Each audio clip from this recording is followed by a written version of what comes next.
We'll call the meeting to order. Roll call, please. Supervisor Gens, Here. Nudo, Here. Brookhouse, Here, excuse me, here. Gama, Here. Gashke, Here. Geertsen, Here. Kirby. Here. Yig member Charlotte. Yig member Sasha. Thank you. We'll start day 3 of this fun truck on the budget. Library systems up first. Cummings, National County Library System.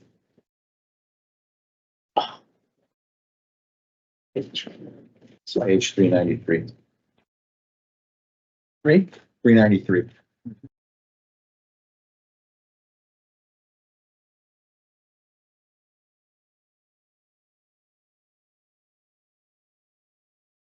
This is my first time joining y'all. So there's anything I'm not sharing, please be letting me know. You're directing very well. We won't take it easy. No, I'm kidding. You know, no one has yet. So just under 100 days and nothing's burned down from county as it was.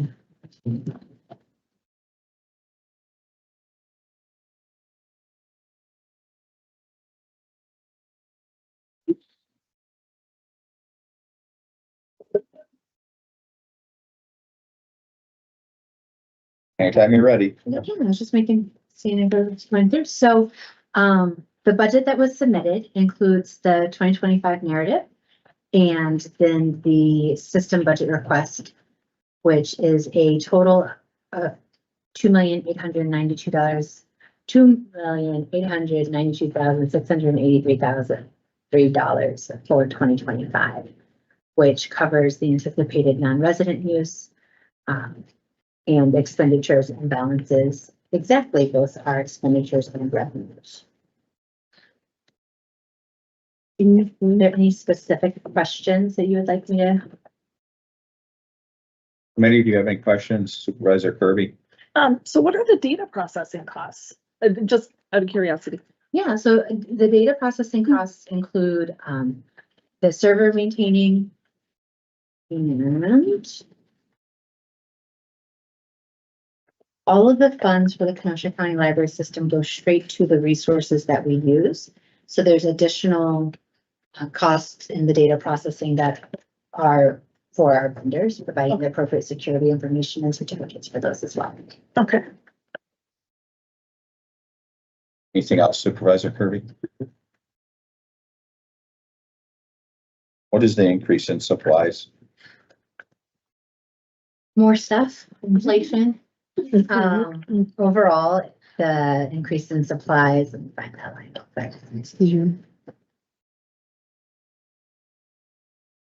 Is related directly to its inflation costs, but then also the increase in the things that we need for the items that are shared, whether they are the digital items, but also the infrastructure that comes with things like the internet hotspots.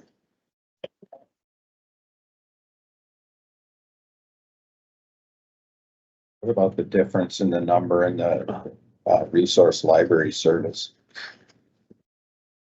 534,870. 34870. So that is for reimbursements for cross-border borrowing. And so in 2024, what you saw was 2,076,603. What you're seeing in 2025 is 2,163,096. That number is the difference based on real-time service to residents that are either paying the county library tax, are residents of the community library district, or our service to Prairie Lakes Library System, which is our adjoining library system. So those numbers are based on per circulation use. So it's real-time use based on what's actually being circulated at that time.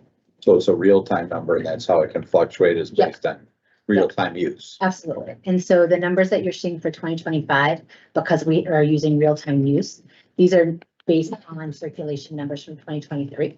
Because when we do the budget in 2024, obviously we don't have 2024 numbers. So next year in the 2026 request, you'll see real-time use based on what was done in 2024. So the $54,183 in tax levy increases due to stuff. Mostly just the rising cost of all the different platforms and sharing services. Specifically, if you look into public library e-access, things like digital media, digital books, ebooks, audiobooks, all those wonderful things that have greatly increased, especially since the pandemic. All of that pricing is controlled by publishers.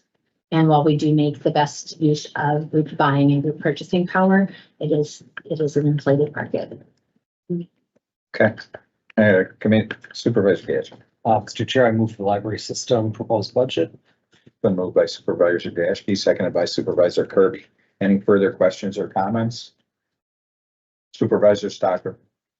I was just wondering if the event on Monday night, did some of that money come out of the library budget? No, so Kenosha County Library System is a separate entity from Kenosha Public Library.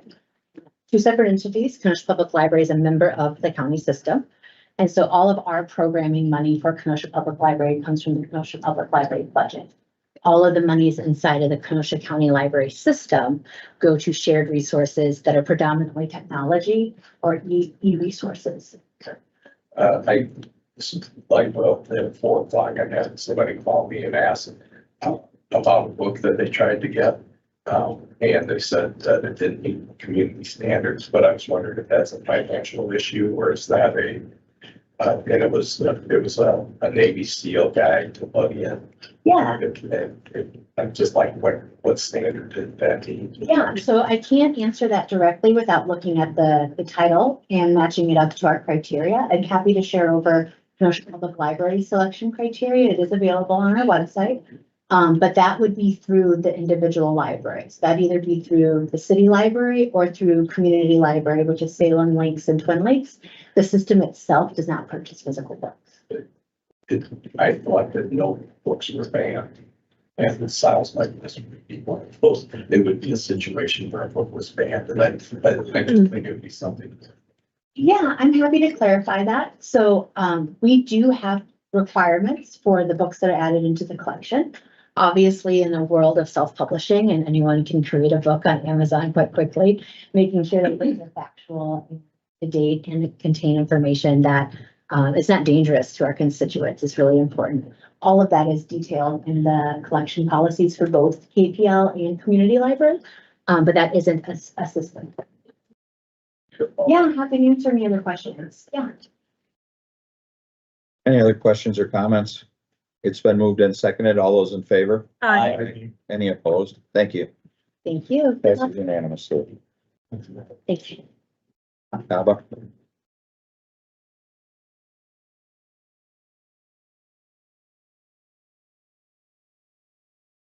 Good afternoon, everyone. Thank you so much for the invitation to be here tonight. Really appreciate it. My name's Nicole Ripp. I'm president of the Kenosha Area Business Alliance. I'm joined by my CFO, Brock Portillia, who I think you know because he comes to speak to you on a regular basis. He's here as my phone a friend backup. I'm still relatively new in the job. I've been on the job about 16 months now, so want to make sure we're able to answer any questions you might have. So wanted to make sure Brock is here.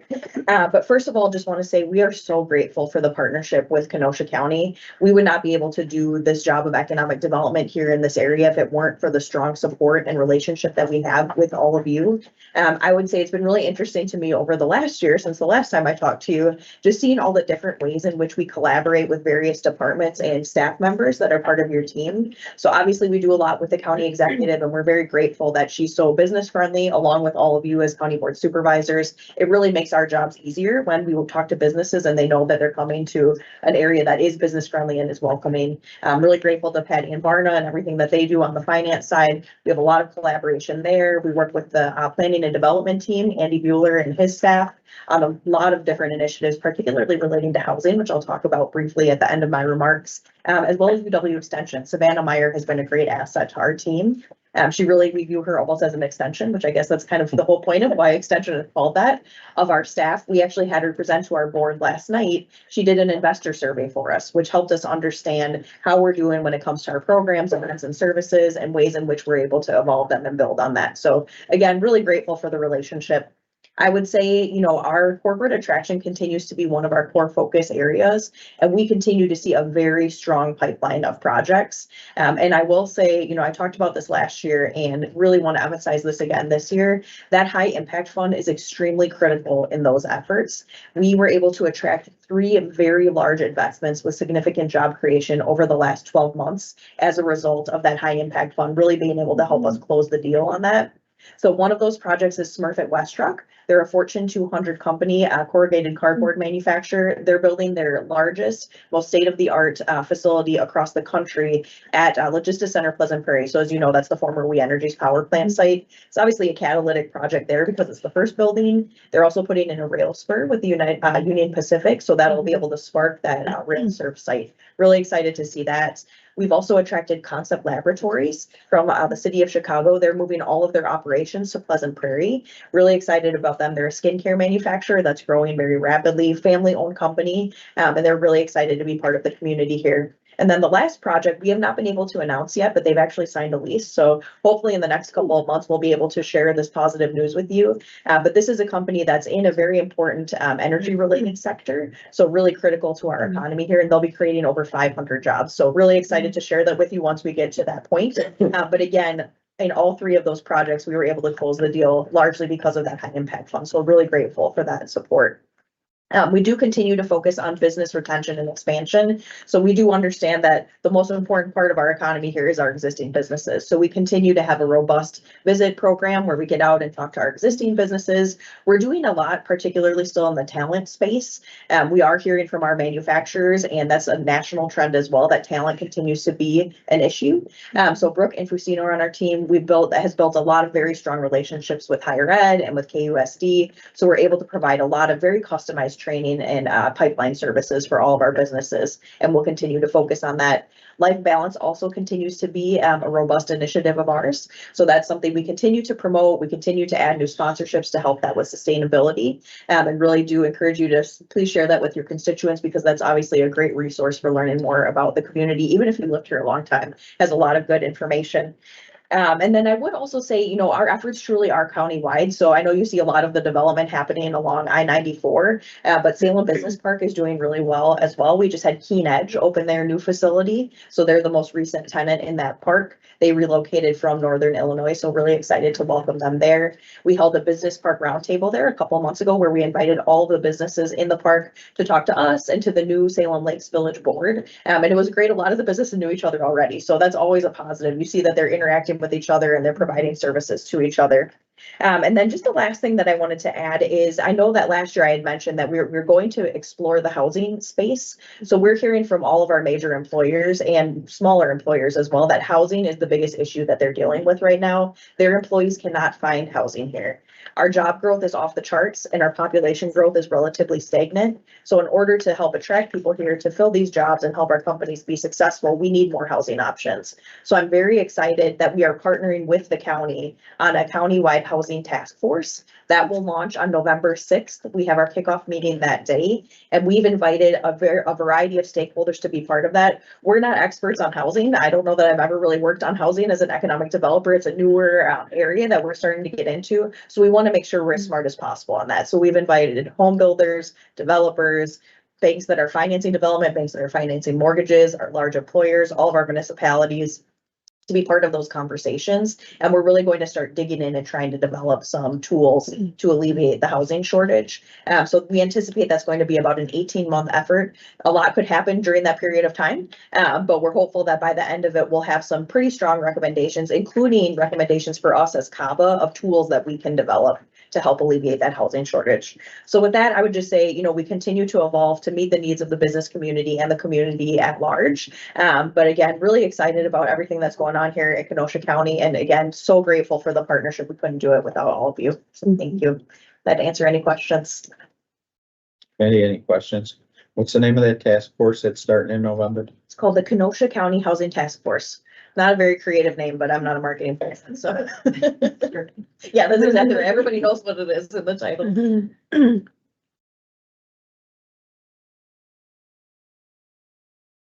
Any Supervisor Gearston? Mr. Chairman, I would move approval of the CABA budget as submitted by the county executive.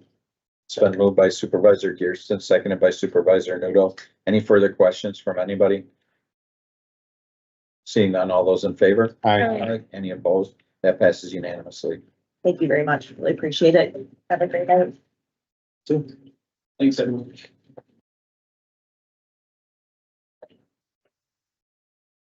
Right, good evening. I'll try to make this quick because I know you guys got a lot on your agenda.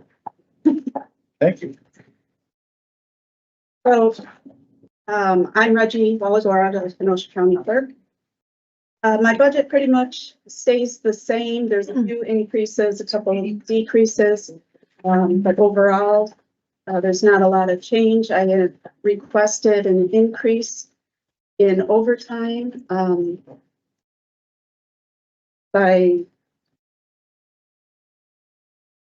$200 from what it was previously. Reasoning for that is having such a small office. It's hard for my employees to use their comp time that they earn at the meetings. I try to get them to be able to do that, but it's very difficult and it's hard for me to flex hours due to the fact that I only have 2 full-time and 2 part-time. Canvas board for next year remaining the same at 1,200. We're expected to have at least 2 elections next year. The big races will be the Wisconsin Supreme Court Justice, Court of Appeals, Superintendent of Schools, and then as well as the local, municipal, and school boards. The next is a line that was added, telecommunications. That's for a county cell phone device. I've been paying for that out of my regular office supplies, which has cut my office supply short this year.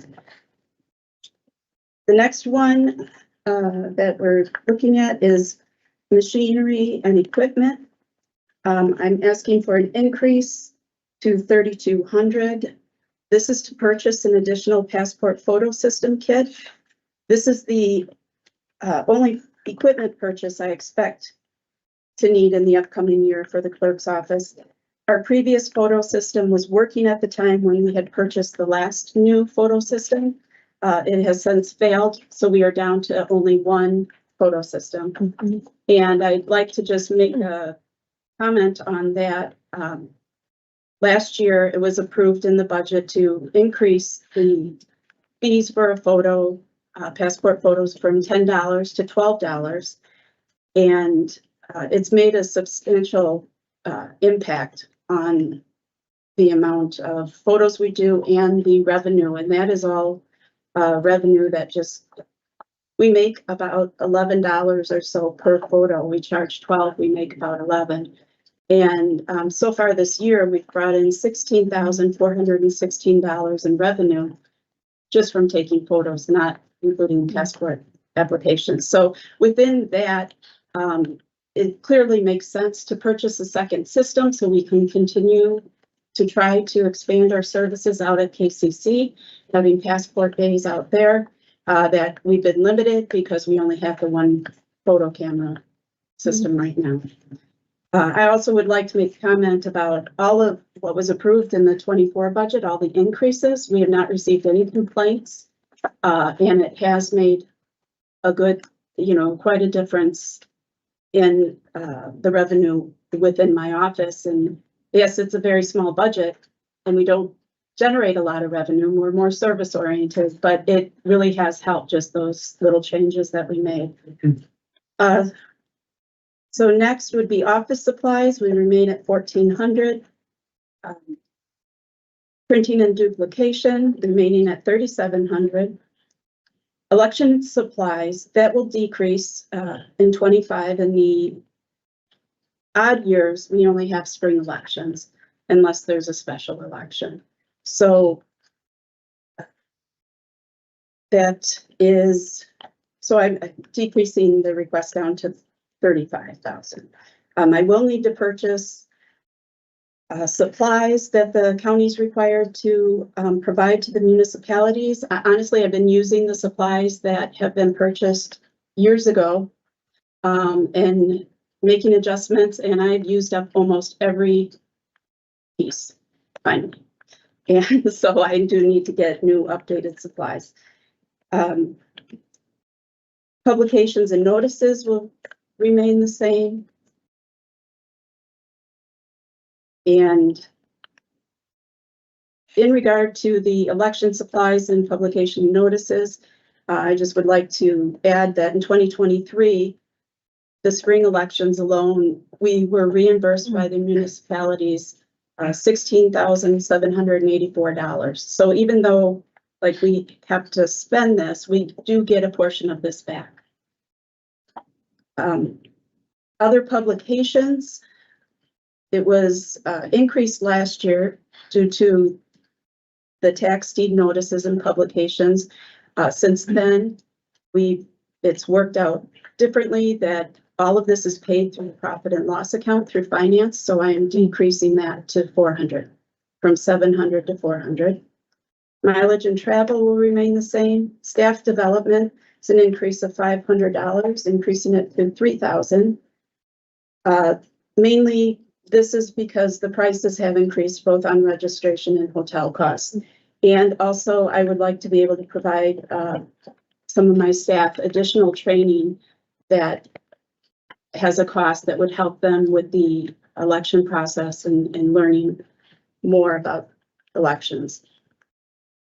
Our revenue for cabaret license, we put an increase up to $3,500.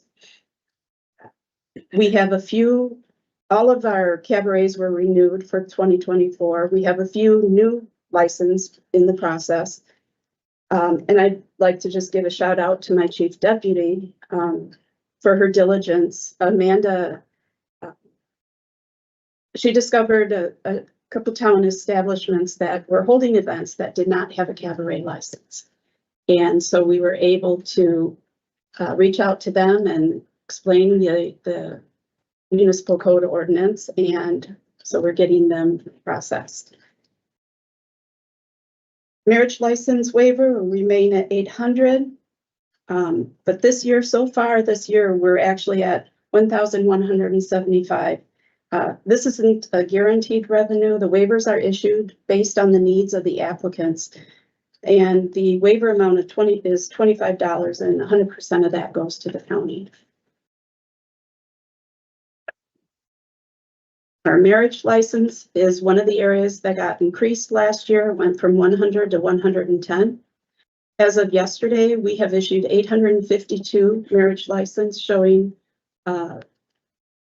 as a revenue of $54,990.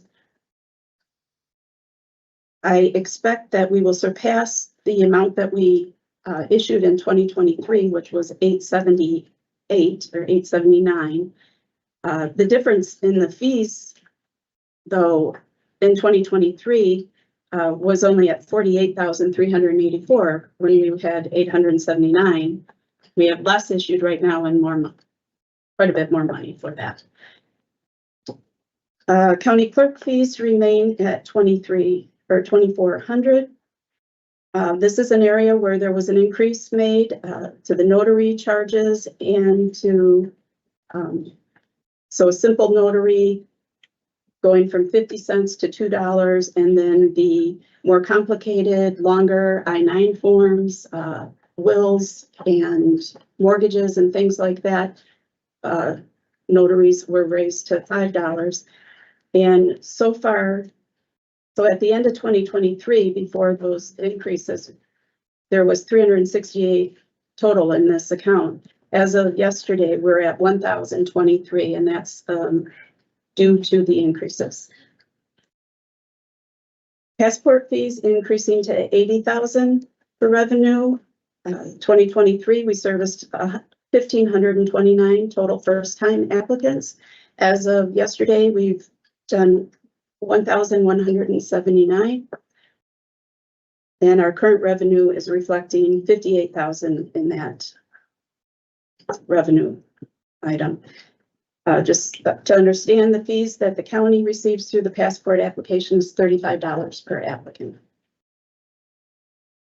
And that covers all of those line items. Does anybody have any questions? Supervisor Nuno. The overtime, you went up $100. Yes. I gotta be enough. I'm not sure. I can't guarantee, I try to be able to give the staff time off when I'm currently short-staffed again. So now that makes it difficult to allow as much, try to encourage that extra time off. And mostly it's Amanda is the one that doesn't get to get those extra time because she's much more dependent on. Like, you feel comfortable just with the 200 or you Well, need more?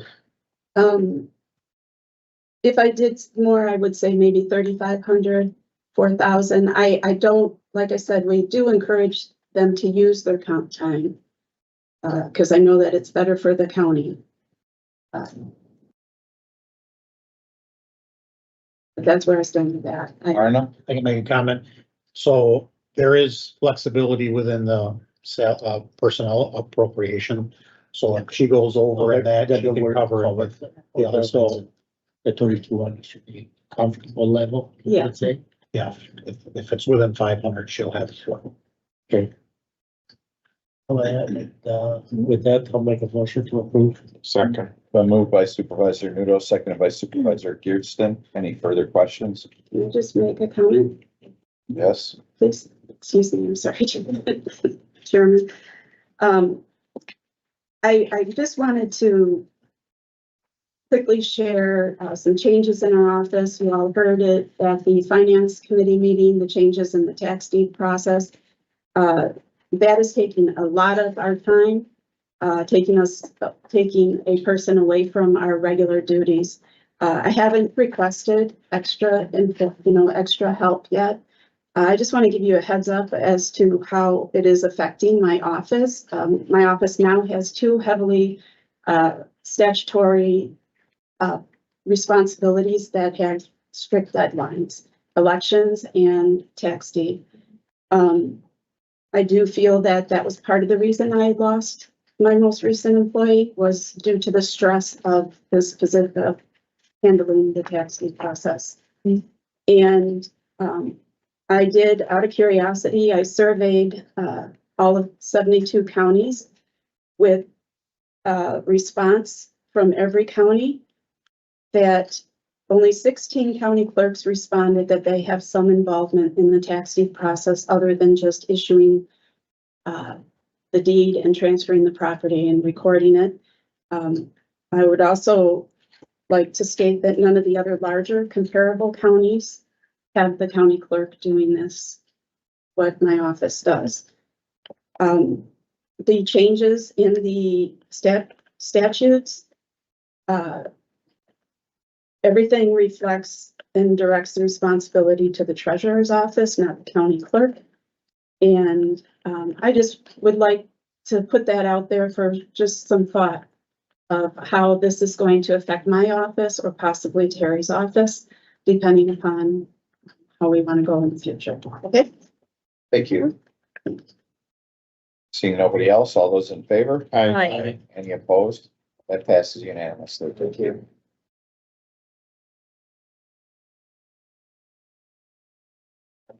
If it's okay, I'll have Scott go first with the land code.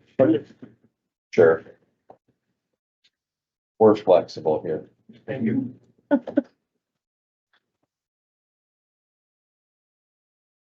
Thank you. My name is Scott Schuetze, Director of the Division of Land Information. I'd like to thank you for the opportunity to speak to you about our proposed 2025 budget. Land Information has been hard at work throughout 2024 on a number of projects, the highlights of which are the collection of imagery early this year. We're working with our contractor on our final deliverables, and we hope to have those available in interactive mapping within the next month or two. And then we've also been working hard with joint services on the NG 911 implementation, which is scheduled to finalize in Q1 of next year. Next year, we are looking forward to collecting LiDAR data. We'll talk about that a little bit in our capital budget here. We're very proud of our accomplishments in our office, and we look forward to many additional contributions into 2025 and beyond. As far as our budget goes, I'll just highlight a few things. You'll notice on page 346, our salaries, they have gone up somewhat, and that's related to the position that was discussed here last evening in the Public Works portion of your hearings. And that is followed by some interdepartmental personnel charges where we're receiving the funding for that position. And that's the $40,062. Other professional services, there's just one contract that's in that account. That is our county surveyor services. We pay that to SewerPac. They act as our county surveyor. They maintain our monumentation system throughout the county, which is a series of 1,200 monuments buried in the ground and our basis for all land surveys that happen throughout Kenosha County. On the capital budget, the one item we have there is the $15,000 for the LiDAR derivative project that will deliver to us a few extra data sets related to that particular project.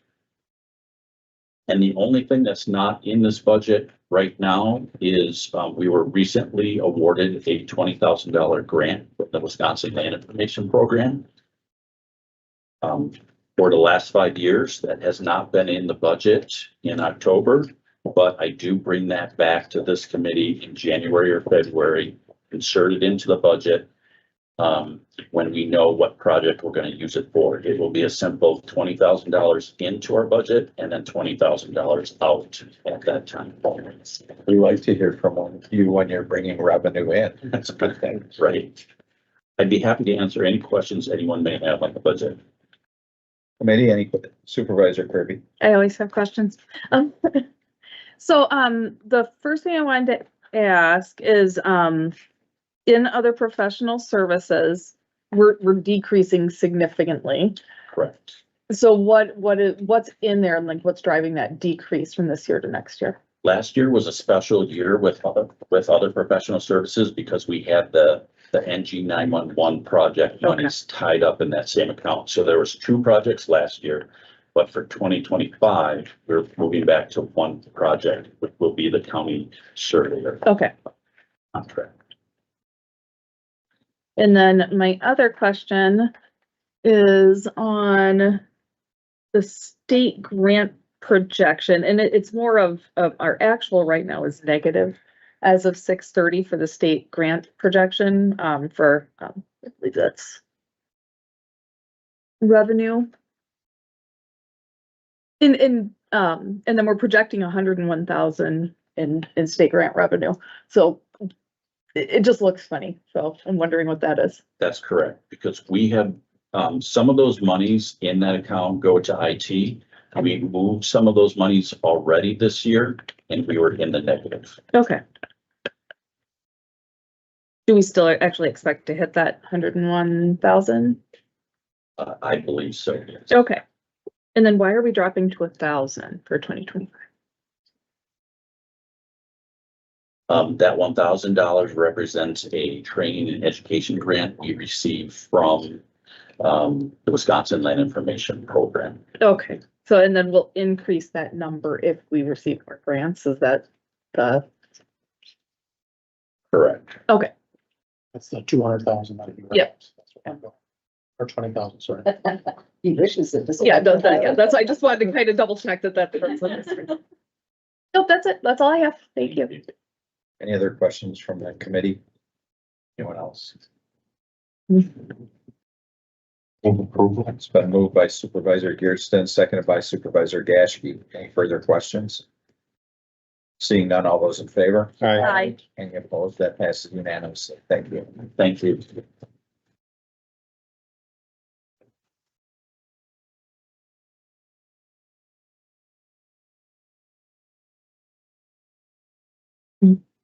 So I gotta keep this down to 45 minutes. So 4.5.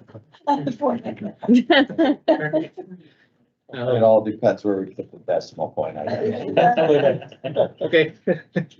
So, Mike Bastroni, CIO of Kenosha County. Thank you for the opportunity to present the IT budgets. In the handout I provided, there is, start over. So in the budget vision meeting, I focused on security and the lifecycle refresh as things that IT will be focusing on in the upcoming year. The 2025 budget, as proposed, has a large focus on that. And I think covering some of the security stuff that we've done already at the beginning of this will help understand some of the security requests later on. As we look at some of the stuff that we've done, we've implemented over the last year multi-factor authentication. That adds an extra level of dates to authenticate when you go to log in. Data breach, one of the leading causes of that is coming from passwords that have been compromised, accounts that have been compromised. This significantly helps reduce that. It was also something that was a driving factor for the cybersecurity insurance. They were looking for organizations that had that kind of stuff. We also went and increased our password length. A lot of people are real thrilled about us doing that, but We may not understand the reason for it, but. it is the best practice that's being recommended now. Longer passwords, harder to crack, harder to have duplicates of. You'd be surprised how many people go with spring 24 exclamation point as their password. Shouldn't be doing that. But I had, How did he know my password? but the longer passwords, like I said, harder to crack. We do, with the cybersecurity training, recommend that people use passcodes or passphrases as their passwords. So something like the NFC North is doing awesome, or all you need is love. Those would be great passwords to use for, I mean, don't use them because I just said them, but those would be the passwords to use. The network access controls, this is something that we implemented, that when a device is plugged into our network, it will look at that device and check it across a number of security rules, such as, is it on the latest version of Windows? Does it have antivirus? You know, some of that stuff. And if it doesn't meet that criteria, we won't allow it to connect to our network. And that's just for devices plugged in. So if someone's in a conference room and plugs it into the wall, it'll check for that kind of stuff. Endpoint detection and response, EDR, XDR. This is a product that we just rolled out. It gets installed on every workstation. You know how antivirus is looking for viruses that come in. Well, what EDR does is it looks for behaviors that is happening on the computer. So if someone accidentally clicks on a link, downloads something that is doing something malicious, like trying to encrypt the computer, trying to see what's going on the neighbors' computers, EDR will identify that, recognize it, and say, this isn't normal behavior. Let me lock that down and inform IT that there's a problem going on here and it needs to be looked at. Server backups in the cloud. When you look at security, there's really two paths that people look at for that. The first path is, how can we prevent people from getting unauthorized access? And if they do get unauthorized access, how do we keep them from getting around the network and access to things that they shouldn't have access to? The other path is, if something does happen, how quickly can you recover from an incident? So having the server backups moving to the cloud, it gives us the ability to freeze those backups. So basically, what we've been seeing is, as bad actors get access to a network and they try encrypting a bunch of files, they also start looking for the backups to encrypt those as well, so that it will be more difficult to restore from that. With us moving it to the cloud, we basically freeze those backups so that they can't be changed by us, they can't be changed by the vendor. They're kind of frozen in time so that we can restore better for them. Emails moved to .gov. We recently moved all our email addresses to .gov. That makes it harder for bad actors to impersonate Kenosha County employees. It also makes it so that someone from the county sending out an email, people feel that it's validated and more official if it's coming from the .gov address. And then finally, we did a full penetration test in our environment. This is the first one that we've done like this, where we actually engaged the Cybersecurity and Infrastructure Security Agency, CISA, that's a mouthful. They're a division of the Homeland Security. They basically spent a week trying to remotely infiltrate our system, and then a week on site poking around and seeing what they can do. Bad news is we're not perfect. You know, we still have room to improve. Good news is the investments that we made with our firewalls made it very difficult for them to remotely access any of our resources. And then the investments that we made internally made it so that we had visibility to whatever they were doing on our network. So there were several occasions where we saw something going on. We went into where the CISA folks were and said, hey, we're seeing this activity. Is this you guys? And every time it was them doing something. So it was good that we were having that type of visibility. At the end of the day, they provided a report that had 25 recommended remediation items. Some of that ranged from something as simple as, hey, you're using an old protocol. If you move up to this newer one, that will remove this vector of being able to access your environment. So those were easy ones to fix. Some of them were more complicated, where it was like, you need to change this on every workstation in the environment. So, so that's what we've been doing so far with security. On page 2 of the handout, I wanted to kind of highlight why some of this stuff's important. Doing some research in just the last month, I was able to find 4 instances of local governments having a cybersecurity incident, and it ranged in size. We had Franklin County, Kansas, 30,000 residents impacted, where name, social security number, poll book records, HIPAA records were impacted. We had Arkansas City, Kansas, 11,000 residents. Their water treatment facility had to switch over to manual operations until they could resolve what their issue was. Richardson, Texas, 120,000 residents. They had a server, it looked like it had some files encrypted. It was non-emergency system, but it still impacted their environment and being able to do some stuff. And then finally, Wayne County, Michigan, 1.75 million residents. We're not able to get to their website. We're not able to process inmate transfers. We're not able to process tax bills. We're not able to process tax deeds.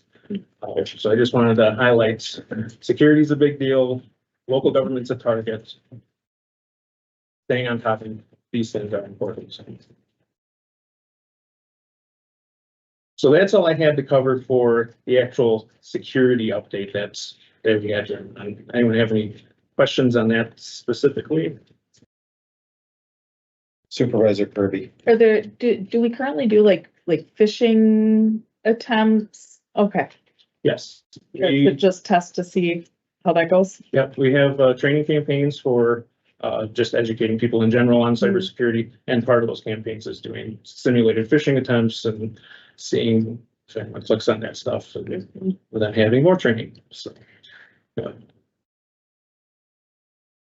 Yep, that's all I had. Okay. So the security piece seems like a large portion of this budget. Is that, how is that going forward? Does it look like you're gonna be looking to spend that every year, or are some of these security issues, spread out over time, or what does that look like from a financial standpoint? The big part of the security point in this is really the life cycle refresh, which is looking at technology that we previously purchased. It's reaching end of life and end of support. And because it's at that end of support, if it does have a vulnerability in it, we can't get a vendor to give us a patch to fix that vulnerability. So I don't think it's going to be, $1.5 million every year for the capital to constantly replace all that stuff. But we are working on trying to load balance that out, because we are behind on some of the stuff. So taking printers, for example, easy device to be compromised. We have like 200 printers in our environment. We haven't really replaced any of them or focused on replacing them in quite some time. So we got a lot of old printers that are a problem. So we need to have some focus on some of the stuff and get them replaced and updated to newer versions. As for, there is some security stuff in data processing. A lot of that stuff is subscription based. as we look at new tools, sometimes there's new cost sets associated with that. When we look at it. A lot of it's driven by what is the cybersecurity insurance asking us, and what type of questions do we see them asking us, and that kind of helps us predict, okay, do we need to be looking at a new tool or should we be looking at something different?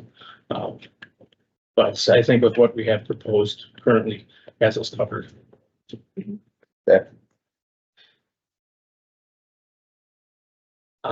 With that, I can start diving into the actual budget book. Start looking at that. We want to go to 332 where personnel is listed.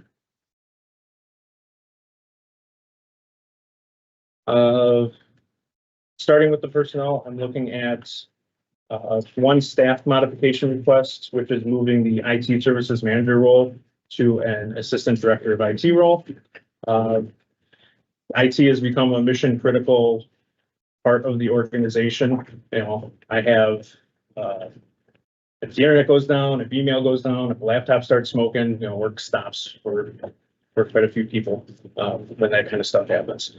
My focus for this role is more of internal operations and business continuity. So if really we need more than one person that just understands the overall picture of the internal operations of IT and how the IT budget works. And that's really what I'm trying to focus on there.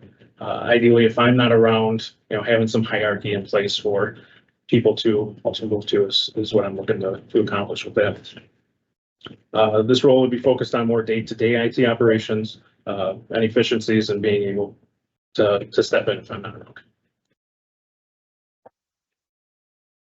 Any questions on that piece? Supervisor Gaschke. For that new role, do you have an internal candidate already slated for that position, or that'd be something you're putting out more broadly for? It would be an internal candidate. This is the first time I'm involved in something like this. Supervisor Kirby. So I know you haven't technically gotten to the salaries line yet, but my question is, I know like you are requesting to move an E10 to an E13. And it looks like our total salary dollar amount is actually going to go down from what's projected this year. So is that just because there's been vacancies or? We had, so like my predecessor left, we had a PM that was higher above the midpoint leave. So this is as we build those roles, we're filling them at the midpoint or below. So Okay. that's the correction that you're seeing there. Okay. Any other questions? Okay, please continue. Moving on to page 336. I am not planning on covering every line item in here. Really, my focus is going to be on data processing and the capital. I know I liked you. For the data processing, I actually have it broken down in the handout on page 3, I think it is. 4, thank you. Where it kind of shows the increase from the 24 adopted to the 25 proposed. It's a 22% increase. Data processing includes everything from license renewals, hardware maintenance renewals, warranty renewals, cloud services, subscriptions, all those things fall under there. This could be department specific stuff like the tax system, maintenance falls under there, or the permitting system for planning and development. It also includes enterprise wide stuff like our Microsoft licensing, which would be Outlook, SharePoint, Teams, MFA, the licenses for Windows, licenses for our SQL servers. So all that stuff falls under there as well. Typically, we've seen, you know, when software is up for renewal or hardware maintenance is up for renewal, like a 3 to 5% increase is typically what we see from most vendors. This year, we've been seeing it closer to 6 to 10%. I'm expecting to see probably something similar again next year before it starts leveling out more to that 3% that we traditionally have seen with those type of increases. Data process of the 22% increase that you see in there, it can mostly be broken up into 4 categories. The first one being, last year we approved the implementation of the new HCM payroll time and attendance system to consolidate the systems that we currently have. We went to RFP, we selected a vendor. This is the subscription costs that are associated during the implementation window to move forward with that product. We also have contract renewals for 2 contracts that went up pretty significantly, or we're planning to go up significantly. One of those is being the Microsoft contract. So the way that the Microsoft enterprise agreements work is you're on 3-year contracts with them. Next year is when we're up for renewal. Doing research and working with Gartner, what we've seen from Microsoft globally is they've been seeing like a 7 to 15% increase in like the EU, Australia, Japan, some of those places. While Microsoft hasn't said anything to us, I'm expecting that we'll see some sort of increase coming from that next year. So I wanted us to be prepared for it. The other one that was a big one is the VMware contract. So earlier this year, Broadcom purchased VMware. When they did that, all their customers saw anywhere from 150 to a 600% increase in their renewal costs from VMware. It's not something that we can easily just change to something else. The way that VM works is all of our on-premise servers run off of VMware. So if you think back in the day, if you wanted to deploy an application, you buy a server, install an application on it, and then you'd have that out there. And if you had 140 applications, you had 140 servers in your environment in the data center. With VMware, we were able to take that 140 servers, bring it down to 5 to continue running all 140 applications. And then we were able to take that a step further and say, all right, if we have these 5 servers here at our downtown data center running 140 applications, we can have 5 servers out at KCC also running those same 140 applications in synchronous, so that if anything happens to the location here, we can fall back to running things out there. We are looking at alternative options to see if it's having that increase the way it did left a bad taste in, I think, all their customers' mouths. So we're looking at seeing what we can do in the future. New security solutions. We are looking at implementing a SIM, which is a security information and event management system. Basically what that does is, if you recall, I talked about EDR earlier. Well, every device is communicating and monitoring what's going on with that. Antivirus is doing that. We have logs on all our servers. We have logs in our databases. We have login attempts that are being monitored with Microsoft. And instead of having to go to each of these systems to try to investigate an issue or see if a problem cropped up, this consolidates it all to one location. So we can grab a workflow around that. So if an event does happen, we can monitor that easier and react to it faster. And then it also lets us filter out the false positives or things that's not important and focus on the things that are important. Email filter. So phishing, spam, all that is becoming more prevalent, especially with AI. Now we're seeing that a lot of the phishing attempts are becoming very good and hard to pick out from legitimate emails. So while we do have some email filtering provided to us through Microsoft, it's at a basic level. There's more advanced tools out there. People that are using AI to find AI, things like that. And this email filter is an attempt to find a solution, help give us some of those more advanced tools so that we can quickly identify if someone's sending us some phishing attempts, block it, react to it if it comes into our environment sooner. And then last, we have new software requests. When we get into the capital line items, you'll see in there that there'll be a number of items that have capital dollars for the implementation of a particular product, plus another number with the letters OPR for operational, showing that this capital item does have an impact on the operational through a subscription service. So with the GASB 96, we now have all those subscription services being reflected in the operational side, data processing. And that's what makes up the majority of the data processing. Questions? So I had a big highlight on that one, and you broke it down very nicely.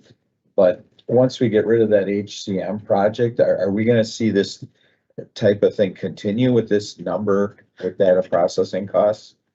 I mean, I think we'll still see, as we see like those 3 to 5% type increases type. Right, I mean, But with, some of like, this the is, HCM yeah, it just is what it is, I get it.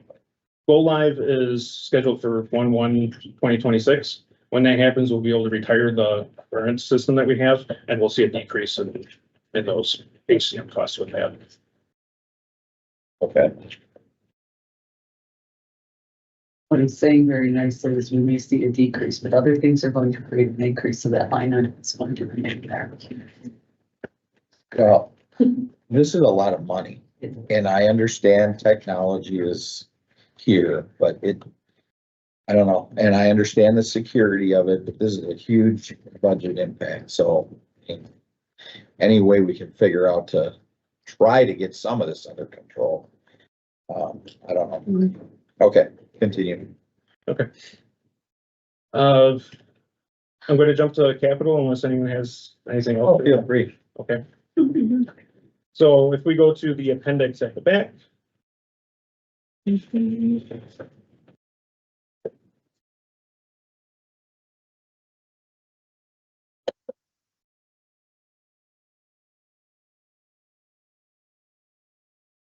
So we started out with a little over 2 million in requests that would have gone towards capital. When we had our IT steering committee, worked together with the department heads to identify where are the priorities, where should we focus our efforts, and we had a goal of getting that down to 1.4 million for the request. 3/4 of the capital in here is made up of life cycle refresh type requests, which is maintaining our devices. For reference, we have 5,100 devices in our environment. That includes desktops, laptops, switches, firewalls, servers, wireless access points, phones, printers. Yep. So we have those that we're trying to maintain. Keeping current avoids performance issues and avoids unplanned downtime. It also, as I mentioned earlier, when a product reaches end of life on the support, we can't get security patches for it. So going through the budgets or the capital requests, as you see, the 25 request is 1.4, as it was similar to last year. That does include $158,000 reduction to meet that 1.4 line item. I'm not planning on covering every item in here. I was thinking of keeping it over 10,000 for the request. That's okay. I mean, Yeah, if there's any questions, we'll talk about them, but that's fine. Okay. For the column applications, that stands for Kenosha Area Land Management. That's treasurer, plan developments, register deeds, those areas. For 25, we're currently upgrading our tax system, LandNav, to their new web version. Next year, we're going to move it to the cloud. And this line item is for creating APIs that we need to interfaces that we need in place to make sure that the cloud version of it can still communicate with some of the stuff that we have on. What's an API? Application program interface. An interface, so we can still transfer data and communicate with the software. Youth and governance is looking at me like she knows. I don't know.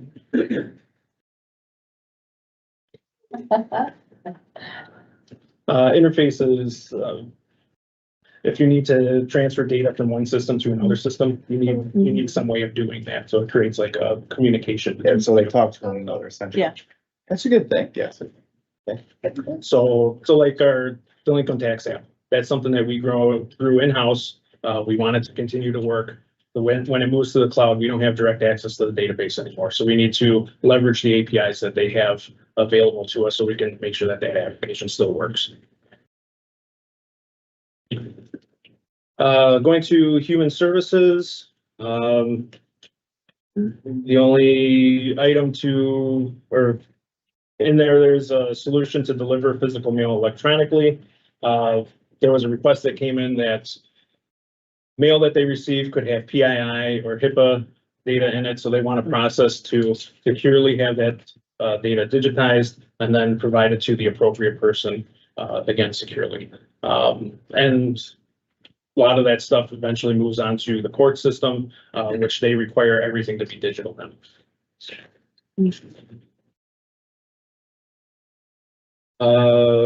Moving on to finance, we don't have any requests there.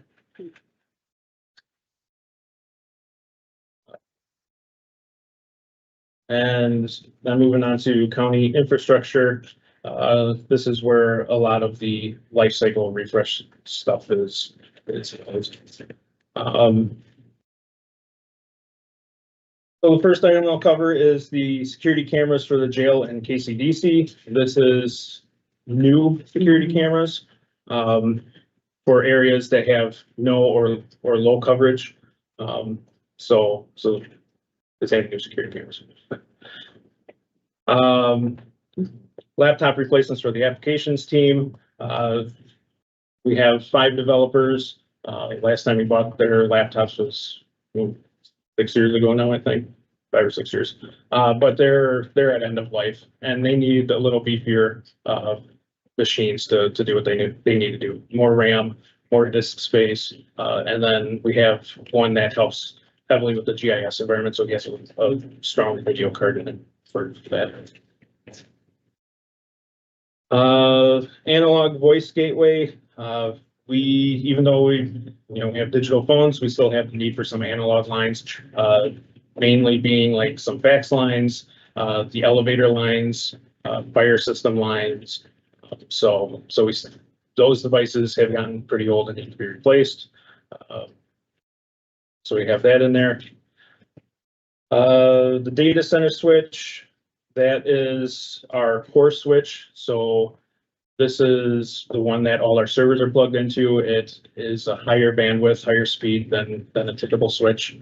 So it can handle the throughput and bandwidth that we need for the servers and databases to communicate with each other. So to keep the environment running fast. Printers. This doesn't catch us up on all the printers that need to be replaced, but we haven't focused on the inventory in quite some time. So right now we're having a focus on multi-function devices that are 7+ years old and are A4 devices, which is a specific size of paper that we're looking at. We're prioritizing printers that have high utilization and have reached end of life in this request. Life cycle for security cameras. We started rolling security cameras out originally in the downtown campus at the courthouse and Molinaro building, public safety building. Well, downtown campus is where we initially started rolling them out. You can see them mounted on the top of like the courthouse. They've been there for quite some time. They're old. The weather protection that's on them starting to not be successful working anymore. So we're looking at replacing 19 exterior cameras with this request. Server infrastructure. This is specifically to replace a physical server that we use for backups. So we follow a 3-2-1 backup data standard, which is 3 copies in 2 different formats with 1 copy offsite for our data. So that we're following best practices for DR. The backup server that we have here, should have been replaced in 22, but we're trying to catch up on that. Switch infrastructure. We have a number of switches that don't support our modern speeds. I think they're 10/100s and we need to get them up to at least the gig for the connection speeds. And they're not supported by the manufacturer anymore. So we have some security holes with that. I believe we have 22 switches planned to be replaced with this item. Tech refresh, that is our normal desktop and laptop replacements. We have that one in here every year. We have about 1,500 devices in our environments that are desktop laptops. And this will cover, we're looking at about 270 to replace with this. And that's what I have for county infrastructure. Any questions on what I've gotten to so far? Right, law enforcement. AV system update for the jury room. That's the jury room down in the basement. I don't know if last time you guys been in there, I'm pretty sure it has like a Trinitron in it. So, it really needs to be updated with some new equipment. Is that old? Trinitron, yes, that's like yes, it's Are the works in a drawer? Hmm? Are the works in a drawer? Oh, I have no idea. Yeah. That's before his time.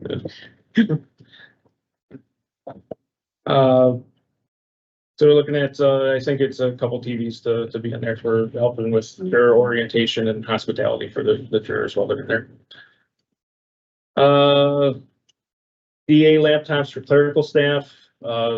DA's office is requesting laptops for 10 clerical staff. The expectation is DAIT will take over the life cycle of those once it's purchased.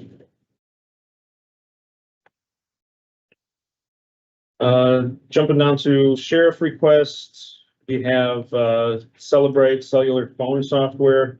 I want to call this one out because it has a significant impact on the operational side for the data processing. So what this software does is, as the sheriff's department acquires a cell phone that might be locked, this software will allow them to unlock that software or decrypt the information, or I don't know how it works, but it does something like that. Currently, they send this out to the DOJ or some other agency to have that accomplished. And probably good if I jump to that ties in with the long-term data storage for investigation item further down.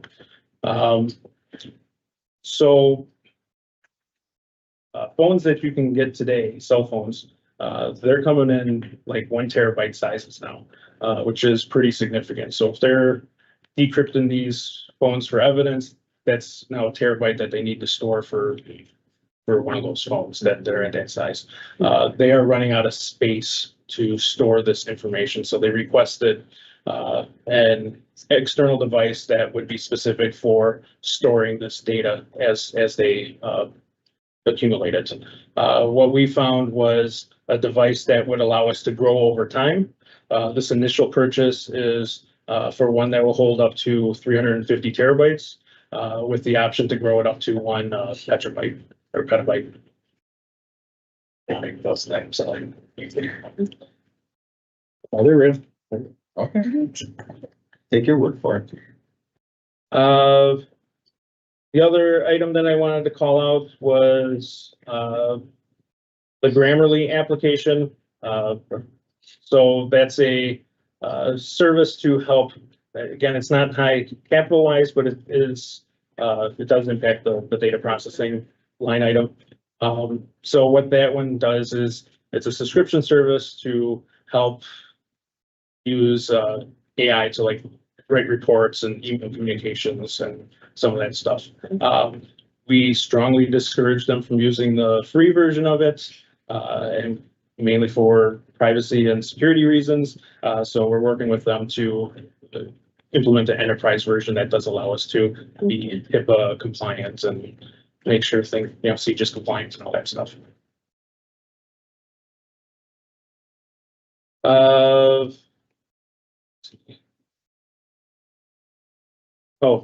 We got the squad requests. That's normal new squads. So we cover the laptop that gets installed in those. That's, I think, for 13, I think is what that dollar covers.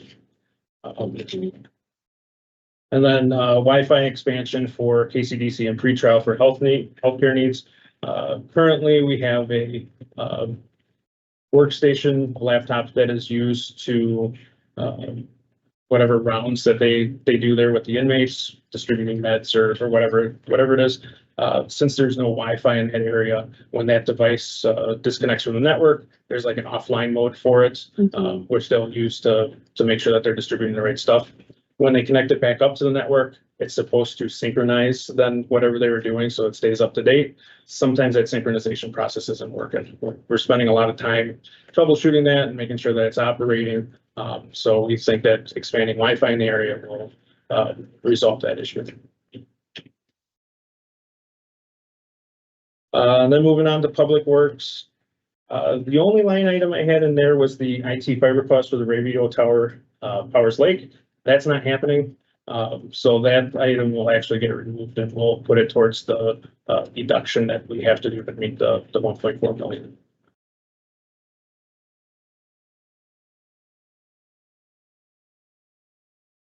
I think that covers everything that I was looking at from the capital side. Supervisor Kirby? So do you like, not to pick on the sheriff's department too much, but, so the, Celebrite cellular phone software, how much does it cost right now to send those phones out to be unlocked? I don't know. I have to get back. Yeah. Oh, I have to find out. okay. Yeah, is there like, are there delays in being able to process? I That part I just can kind of tell want to you, get an yes. idea of, because we have these ongoing expenses. Yep, I was told that it was pretty significant delays, especially waiting if it's like to the DOJ or something like that. Okay. And they do see that their investigations, take longer. Now, I don't have a quantifiable number for you, like, does that mean a week or 10 months? I don't know, but I have been told that it does take longer. I would think that would happen quite a bit. Yeah. Supervisor Gatsby? My question was actually about that same software, and maybe this is for the sheriff's department, not you, but I was curious, if we have that, would we be able to parlay that into a revenue generating by, having some other, like Prairie or other people be able to contract with us? I'm pretty sure that the way that software works is they charge per use. Okay. So, Yeah. I'm not sure. Good idea, though. Mm-hmm. Supervisor Gearston? Mr. Chairman, I would move approval of the IT budget as presented by the county executive. It's been moved by Supervisor Gearston, seconded by Supervisor Kirby. Any further questions? I'm gonna go back to the budget book, and I know that I'm seeing this ARPA number for a federal grant went from 500 to 250. What is that for, and is it gonna go down, or what's it tied into? That is the ARPA funds that the county received. Okay, We used 500,000 towards these data processing costs in 2024 because we knew that with GASB 96, we were changing the process of capitalizing some of those to now being all operational. So we wanted to cushion that blow. The 250 is going to be tied into a contract because that's the only way we can utilize ARPA in 2025 is to obligate it now, and the obligating in the budget isn't sufficient. It has to be obligated being used towards a contract or something like that. We've run the language that we're proposing in the budget resolution by the auditors. They're comfortable that that is an obligation of the funds, so the 250 is being obligated into a contract. Personally, I'm thinking Microsoft, but it's probably not that one. We have not at not, 100 and whatever. we have not, it would not fully fund probably a contract, but it will help to fund the contract. Okay, I'm just wondering if that's just us using up the funds. There's Right. not something going forward that we're leaving out there that then we're gonna have to fund some other way No, later. no, Okay, no. all right. The Okay. expense was there regardless. We were using this funding to pitch in the bill. What do you use your reserve account for? Scanning is mostly what that gets used for. So we originally had it in place for, recall the DA's office had floor to ceiling boxes of. Heard about documents that that. we scanned. The other night, I'm surprised it came from it, but yeah, because I mean, it's gone now. Right. They repurposed that room. Right. So as we have requests of hey, we got these old documents, or hey, we've been building up these documents.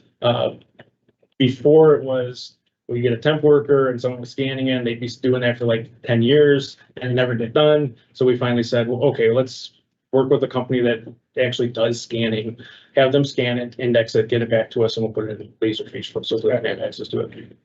All right, thank you. Any other questions or comments? Committee, anybody else? Seeing none, thank you very much. All those in favor? Aye. Any opposed? Passes unanimously. Thank you.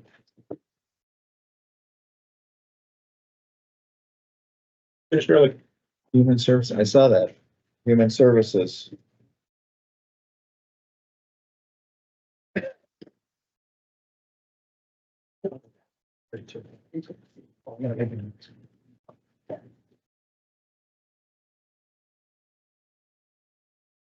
Okay.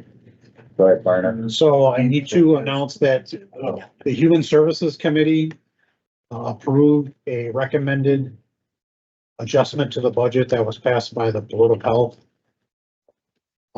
This was to increase the public health infrastructure grant revenue line item 44785 by $98,759, which will reduce the. Tammy will get into the details and where. Thank you. This is the updated one.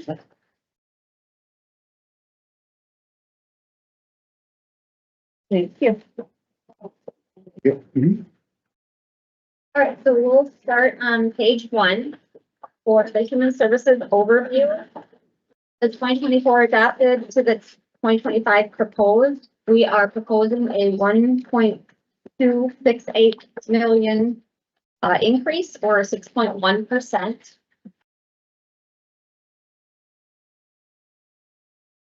With the adjustment to health, if that gets modified, that would change that to, it was like a 5.4%, 5.67% increase in levy, 1.169. We are looking to increase our FTEs 7.4. For our funding, so as you can see, our expense proposed is 112 million. Our levy is only 22 million of that. For the funding buckets, you'll see that our federal federal funding is 43.97%. Our state funding is 22.92%. We have grants at 1.96%, and then other at 12.04%, and the levy is at 19.48%. This budget was passed unanimously by the Human Services Committee and Board. And we will start with Brookside. So that's on page 2.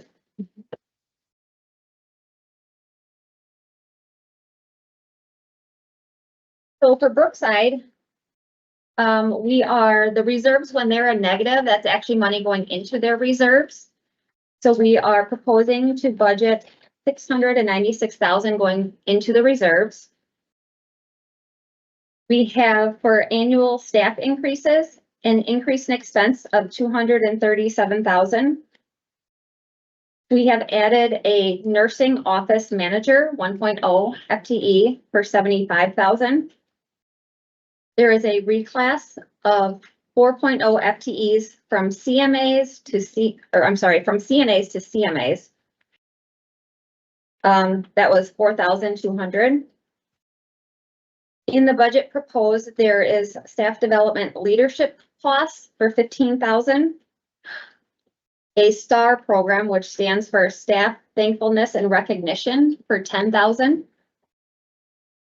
There is an environmental services support manager reclass from an E5 to an E6 for $31.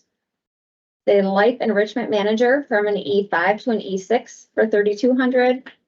And reclass custodians, an NE06 to maintenance workers, NE07 for $7,400. For the census that we are proposing We have currently in the 2024 budget, 128, and we are proposing to increase that to 136. Today, Brookside is at 145. Private pay is an increase from 35 to 44. Managed care, a decrease from 7 to 6. With the increase in census, we are going to fund back the third shift RN supervisor and also fund back the 19.2 CNAs. We had defunded those when our census was down. We are adding additional temp maintenance for the summer season and increasing overtime. The net of all these costs is 34,000. Then we have sustain and maintain financial independence. So our private pay rate, we have increased from $400 a day to $415 a day. That's an increase in revenue of $241,000. The managed care rate, we have decreased from $450 a day to $430 a day. That's a decrease in revenue of $44,000. The Medicaid rate, we are seeing an increase. So we're increasing that from $392.40 a day to $420 a day. That's an increase of revenue of $646,000. We have the HR resource allocation into the Brookside budget added, which is $140,000.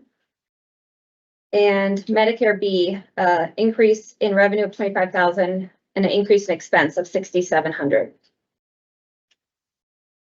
In the FTE changes, the dietary staff, as they leave, we then contracted out with our Unidyne contract. So we had 0.2 that have left. So that will be added to the dietary contract. And then we have inflation and census increases. Our dietary food costs is an increase of $56,000. Contracted maintenance, an increase of $37,000. Housekeeping supplies, increase of $10,000. Utilities, an increase of $16,000. Incontinence supplies, increase of $25,000. We are also proposing to put in $50,000 for a strategic plan. And then capital bonding on the next page.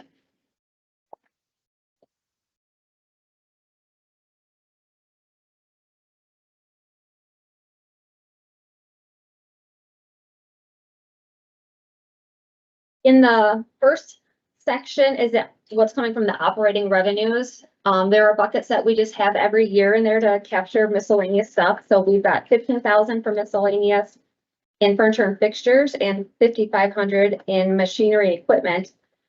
And we are requesting one vital machine for $3,000, laundry carts and covers for $4,500, and housekeeping carts for $9,000. That would all be coming out of the operating revenues. And then the next column is what is being requested out of bonding revenue. And we have the resident facility furniture and equipment for $41,000. 12 rehab adjustable beds for $24,000. And then replace doors, windows, sinks, and flooring, $75,000. And kitchen floor replacement for $105,000. Yeah, somebody put the logo right over the big item. I see that. I see that. Yeah, that's good practice there. See, I have the old one, I don't see that. I do. Well, actually, I My don't. updated version. That's probably John. Well, that was for the kitchen floor. Thank you. Dying to know what that was under there. And then the days in the year, because we charge a daily rate, obviously, went from 366 to 365, so we have a revenue reduction of 61,000. This budget, it was passed by the Board of Trustees on 10/14 unanimously. Questions on Brookside? Supervisor Gaske. On page 2, the managed care rate went down. It just surprises me to see costs going down. Could you just explain that? It's a blended rate, so we actually have a negotiated rate, but there's 3 different items that go into there, and right now we're projecting to be lower. There is a possibility Linda may know on this, that there were negotiations of getting that rate increase, so that might not even be accurate anymore. Okay, Thank you. you're welcome. Anything else, Supervisor Hitchcock? No, thank you. Supervisor Gearson? Mr. Chairman, I would move approval of the Brookside budget as presented by the county executive. It's been moved by Supervisor Gearston, seconded by Supervisor Nudo. Any further questions or comments? I have a question about this strategic plan initiative. What? I had the same question. Yeah, well, it ain't getting by me. Go ahead, explain. So really, it's a matter of us redefining kind of who we are and the culture that we need. So it's creating our mission, vision, values. We're in projecting what is it that our strategic plan is for, the next 5, 10, 15 years. So it's really a culmination of everything. I think that what Brookside was in 2019 is very different than what it is today. And what our goals were pre-COVID have changed, and our residents have changed in relation to the acuity. So it's really kind of, where is it that we're going to be? We still have to be the preferred provider in the area, and it's really ensuring that we're all on the same page and making sure that we're moving forward together from that. It's not been done, from my understanding, in quite some time. And it involves every level of a staff member, board members, county board trustees, everybody. And it's very much a piece that's missing and needs to be established. So it's not something that can be done internally? I mean, you guys should know what your goals are, right? I mean, I don't, spending 50,000 to, I don't know. So it I'm is. a little confused. It would be outward, and it would be pretty much to have like a consultant that would come in and assist with it. It is a massive undertaking that can take usually a year to actually from beginning to end. Okay. Any other questions on Brookside?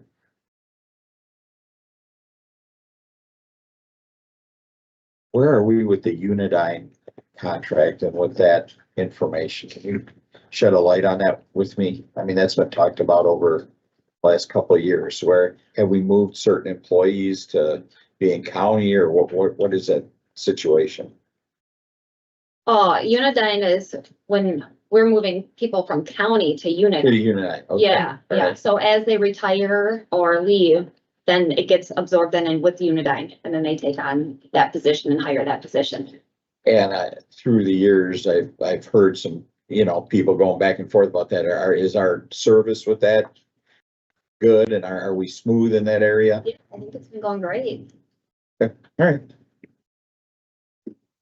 Okay. Any other questions or comments? Seeing none, it's been moved and seconded. All those in favor? Aye. Any opposed? That passes unanimously. The next one is Willowbrook Assisted Living. Our 24-bed assisted living facility. Under staff recruitment and retention section, the annual wage increase is $36,000. Medical insurance was an increase of $70,000. That is based on allocations or what they're taking, the employees are taking. Overtime, we have a decrease of $9,200. We are adding a resident engagement assistant, NE3, 15,000.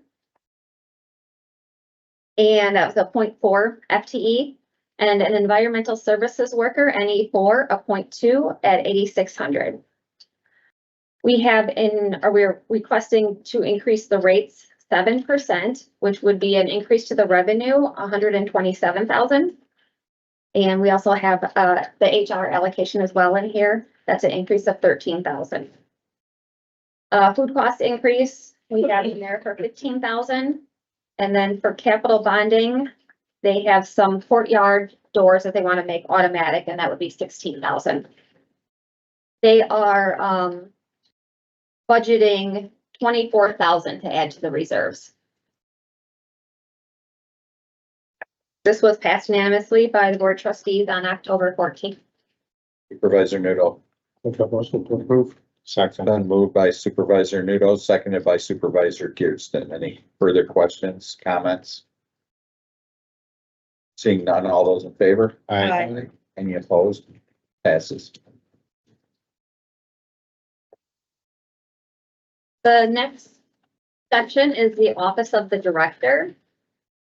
We are requesting a levy increase of 29,000, 3.5%.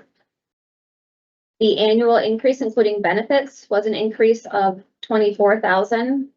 We have an increase of $1,000 to staff development. We have additional state and federal funding of 8,200. We have a 2024 adjustment for an approved modification. We have reduced the planning and evaluation services contract. We brought the service in-house. That added a 1.0 FTE and an expense increase of 129,000. We now have a public liability insurance that's allocated to us of 1,100, and the building rental went down to $109. Questions on Office of the Director? Questions on Office of the Director? Been moved by Supervisor Nudo, seconded by Supervisor Gaske. To move this item, any questions or comments? Seeing none, all those in favor? Aye. Any opposed? That passes unanimously. The next division would be the Children and Family Services. For this division, we are requesting an increase in levy of 864,000 or 8.5%. Of this request, 185,000 is an increase for the annual wages and benefits. We are requesting a 0.5 social worker supervisor. It's an increase of 62,000 to start mid-year. So it's actually 1.0, but we'll start mid-year this year and then it'll be a half next year. We have funding changes. Our collections, we are decreasing 230,000. The Children's Long-Term Support Foster Care Program is a decrease of 150,000. The MA Medicaid Case Management based on actuals is a decrease of 65,000. We have a Families First grant, additional revenue for in-home safety checks of 69,000. We have additional revenue in the Comprehensive Community Services of 65,000 and additional youth aids projected of 62,000. You'll see in DCFS, Children and Family Services, Behavioral Health and Aging, a section called 2024 Behavioral Health Division Split. There are some things that are being split across divisions. The last page in this booklet shows how it all balances out to be levy neutral. So in those items, we have moved the Adult Comprehensive Community Services over to Behavioral Health, the new division, as well as the Juvenile Institutes and the Planning and Evaluation Contracted Services. Our court-ordered placements, we have budgeted an increase of 280,000. The next page will give the details on what was 2024's budget and what we are budgeting for 2025 by the placement type. We do have the ACE program at Racine closing, and then they are opening up the Racine County Youth Development, which is another corrections facility. And so we have for 2024, we had budgeted 422 kids. For 2025, we are projecting 436 kids. The bulk of that increase is in the foster care section, which is our less expensive rate. But we also have some rate increases in here. For the ACE program, we had 587, now 900. We still have other counties that have ACE programs that we can place children in. It's just farther away. Corrections, the rate stayed the same, or no, I'm sorry, increased a little bit from 1257 to 1300. And I'm sorry, the rate increase was not for ACE, it was for residential care center from 587 to 900. And we don't have placements. Sometimes we have to place them out of state. Sometimes that can make the rates be higher. Also, all the way to the right, if anyone's interested, we do put in a calculation for how much it costs for each placement for one youth for 1 year. You can kind of see what that cost does to our budget. Any questions on the placements?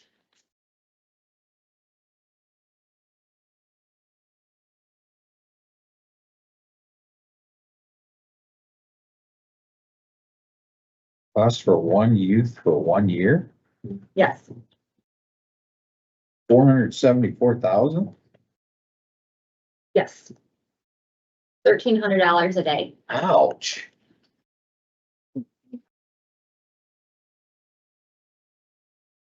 So these rates just, you know, are set by the state. Oh, I understand Yeah. that. I understand And court that. order. It's just, wow, that's. Wow. Supervisor Kirby. So I had a question. Can you just explain, and I already listened to this explanation at the Human Services board meeting. But can you explain in more details, what you mean by the fund, like the, revenue decreasing based on the, mandated collection changes? Yes, so the collection changes, what had happened is we can no longer, as part of the placement court order, add the child support as part of that. We have to do a complete new order, and there's a timing issue with that and when we collect. So we did decrease some of our revenue last year, but now we're getting more accurate numbers and we're able to project a little bit better with more time with that. So we're seeing more that needs to be reduced. Okay. You know, we put this budget together in May, June. Our numbers are starting to look a little bit better, you know, but that was where we were at when we put those numbers together. Okay. That's all. Any other questions? Okay, so that was the court ordered placements. We do have some program changes. In DCFS's budget, they had a PSN nurse. We are reducing that 60,000, taking that out of their budget. They will be still having those services, but they will be going to the health clinic. We have removed the community intervention youth coordinator, 72,000. The Jefferson after school program, that school's no longer open, so that's a reduction of 74,000. We have the youth innovation grant that did start in 2024, 75,000 for revenue and expense. Child protective services after hour support is an increase of 61,000. The school liaison, we have an increase in cost, but we also are requesting to increase one liaison. There's one school that doesn't have one. And with that, we are looking for KUSD to fund 40,000 of that. If KUSD does not fund the 40,000, then we will not add that position. And that would be 86,000 of that increase. Staff and mileage, you'll see this in a few of my budgets. Now with COVID kind of winding down, we're having more in-person trainings, more in-person seminars. And as well as with DCFS, we have placements that are farther away, and we did have a mileage increase rate last year. And then we have some contractor cost increase. Our clerical support and answering message center has an increase of 48,000. This is due to increased insurance costs. And our contracted fiscal services is an increase of 60,000, with 38,000 of this a transfer from finance. That would be everything in the Division of Children and Family Services. Any questions? Questions? Seeing none? Move approval. Supervisor Pearson moves approval, seconded by Supervisor Kirby. Any further questions? Being none, all those in favor? Aye. Any opposed? That passes unanimously. The next division is the Division of Workforce Development. For this division, we are looking for a levy decrease of $124,000 or 9.92%. The staff annual increase, including benefits, expense increase was $50,000. The revenue we're able to draw down for that was $33,000. We are looking for an ESS pay progression after they've been here for 3 years to help with retention. And that would be an expense increase of $4,500, with a revenue increase of $3,500. Funding changes, we have some changes just within our buckets. We have income maintenance increase of $340,000 in revenue and child support a decrease of $254,000. We have done some cleanup with the revenue accounts to help with the auditors, so that is just kind of stemming from that. And then we have the Elevate revenue, a reduction of $27,000. We have a workload coordinator split with Racine.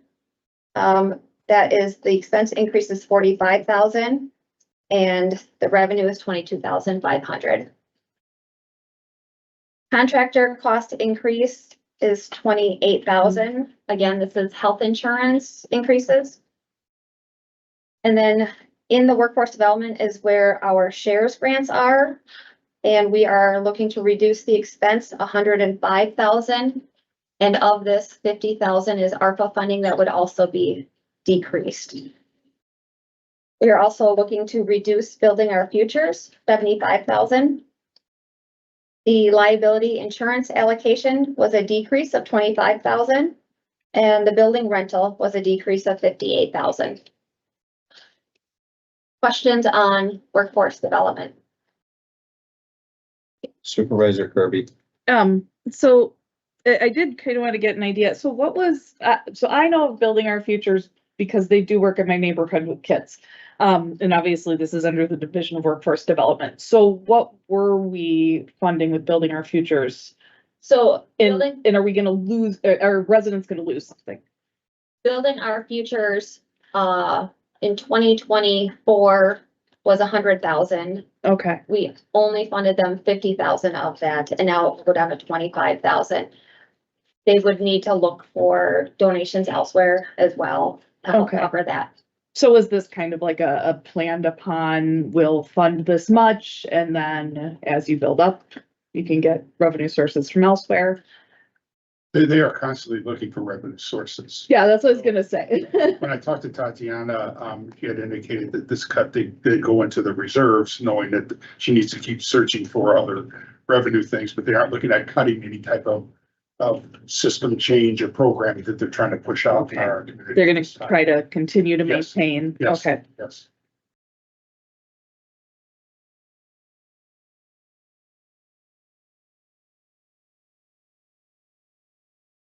So I guess my other question would be, is there a reason, so, because we also have these like reducing shares grants, so is there a reason we're reducing this? Is this just to make the budget or? Yeah, we had a number that was given to us, and these were the programs that were 100% levy funded. So in Okay. order to meet that number, we had to reduce some of these. Okay. areas. That's all. Any other questions?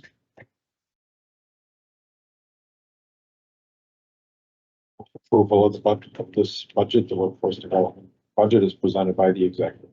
That moved by Supervisor Houston, seconded by Supervisor Nudo. Any further questions? Seeing none, all those in favor? Aye. Any opposed? That passes. The next section is our central services. This section houses our cost for the job center, which is zero levy. It's levied through the other divisions. We charge that out to the divisions and through people who rent space there. And then the other section in central services is the countywide mail services, and that is the levy portion in this area. We do have, both, in both section, contractor insurance cost increase. So in the job center area, you'll see an increase in expense and in revenue for 9,700. And then the county mail services contractor insurance cost was 1,500 increase. That would be it for central services. Questions on central services? It's been moved by Supervisor Nudo, seconded by Supervisor Gearson to approve. Any questions? All those in favor? I, Opposed? Okay. The next division we have is the Office of the Medical Examiner. For 2025, we are looking for an increase of just under 3,000 or 0.5%. Their annual increase, including benefits, was an increase of just under 43,000. They are looking for a deputy pay structure increase. Currently, if they are on call for 12 hours or less, they get a guaranteed hour pay. They want to increase that to 2-hour pay. If they are on call for 12-hour or longer shift, they get a guaranteed 2-hour pay. They want to double that to a 4-hour pay. That would cost 36,000. We are also looking to increase. We have 55,000 in bonding to replace the Chevy cargo van. We are looking to increase that another 10,000 for retrofitting, and the costs have not come down. We're kind of waiting for the costs to come down, but they haven't been. So we are that's the change of the 45,000. It was 55,000 last year, 10,000 added into this year. We also have decreased the budgeted autopsies from 157 regular ones to 130, and pediatric from 4 to 2. That's a decrease in the budget of 38,000. And we have fee revenue increased by the Consumer Price Index, which is what the state allows us. And that's an increase in the revenue of 39,000. Questions on Office of the Medical Examiner? Supervisor Gama. Thank you. There is a item line called pathology fees. Wondering what is that? Those are the autopsies. Ah, Yeah. okay. That's all. Any other questions? Supervisor Kirby? Can you explain, so we're going from 157 to 130 autopsies. Is there a reason for that? Yes, so we are projecting very low this year. So right now our projections is about 108. Okay. Now, there have been other years where we've been 130, 150, 127. So it can fluctuate. So we didn't want to bring it all the way down to where we were, but we did bring it down. Okay. Or is there are we seeing less opioid deaths or? Yes, we are seeing less Okay. opioid deaths nationwide.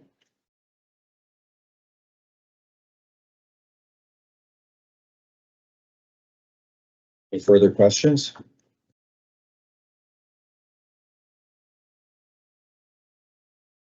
I move to approve. Moved by Supervisor Kirby, seconded by Supervisor Gama. Any last questions? Seeing none, all those in favor? Aye. Any opposed? Passes unanimously. The next division is the Division of Veterans Services. So for this division, we are looking for an increase of 40,000 or 8.4%.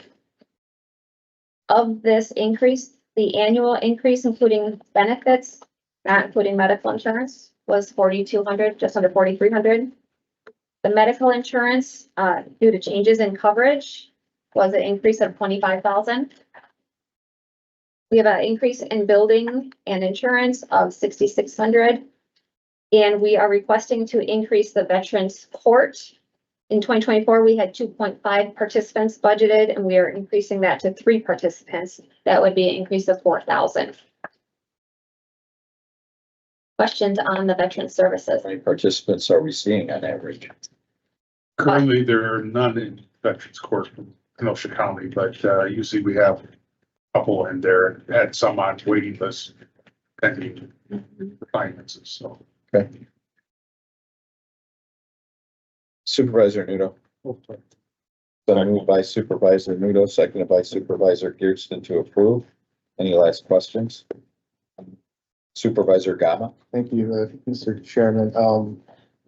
Is there, if I were to contact some of the learning services division about like, what wars these veterans were deployed in? Is that information publicly available or? Is that a curiosity? If they served in Iraq, Afghanistan, or something like that? I don't know how easily they can access Okay. that, but I would think that that would be information that would be, if we can share it, we certainly. Yeah. Yeah. Yeah, okay, that's all. Thank you.